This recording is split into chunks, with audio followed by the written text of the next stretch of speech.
Yeah, and I think that you and I together are also doing that with our businesses. We've done a lot to take you from the analog world to the digital world, and this is the example of that, where what used to be a newsletter that you handed out, well, now we're doing a podcast because that's the new environment. And I think that you've often talked to me about the successful company who's done very well getting where they are, and they just want to hold on to where they are, even though you're very careful and can see the foundation's not as solid as it used to be. And they don't see, I sometimes refer to the last smokestack on the Titanic. The rest of them are already in the water, and they don't know they're going to head there.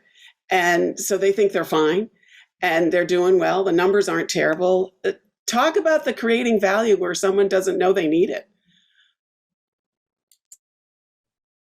Well, that's a really good question. And oftentimes that question is being asked by somebody outside the organization.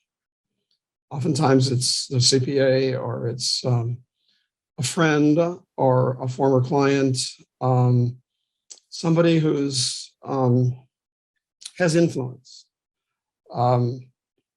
It's rare that somebody says, I want to change. They want to grow, and they want to be more successful, but they don't realize that those two goals require them to change.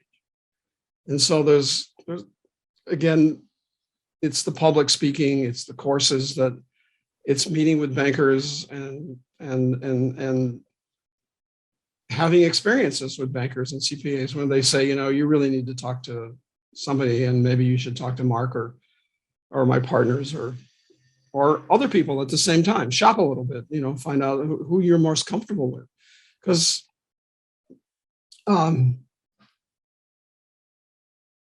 people also have to be ready to hear things.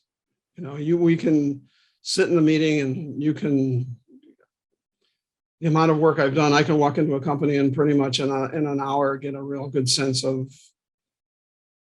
what's going on. It comes to the communication thing. We were talking about walking around. I sometimes ask to walk around with the owner, and I pay attention to how the people approach or don't approach the owner, or the owner approaches them, or just do they acknowledge them in a way, or do they not acknowledge them? You pay attention to this interaction to get a sense of what's not happening or what is happening in the situation.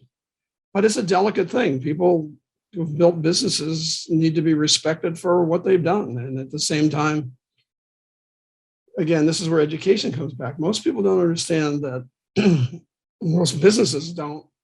The average small and medium-sized business, the average person who started a business and now I got a $10 million manufacturing company or a $30 million manufacturing firm, and they did it by their bootstraps and their family, and they, God bless them.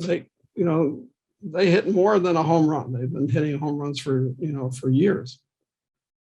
But what they don't understand is that like us as humans, we develop and we go through different phases.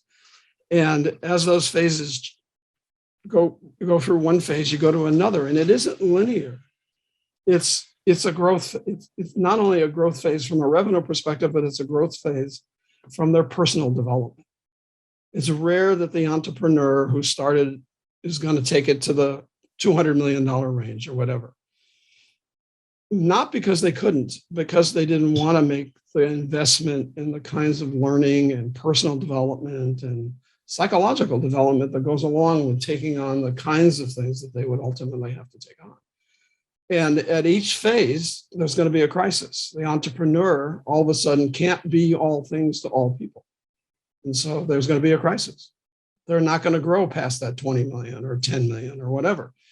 So you have to help them, educate them that some of the things that are happening to them have nothing to do with the business. It has to do with the fact, or them, they're making mistakes. It has to do with the fact that the platform's changed, and you got to change the platform, and you got to be part of that change.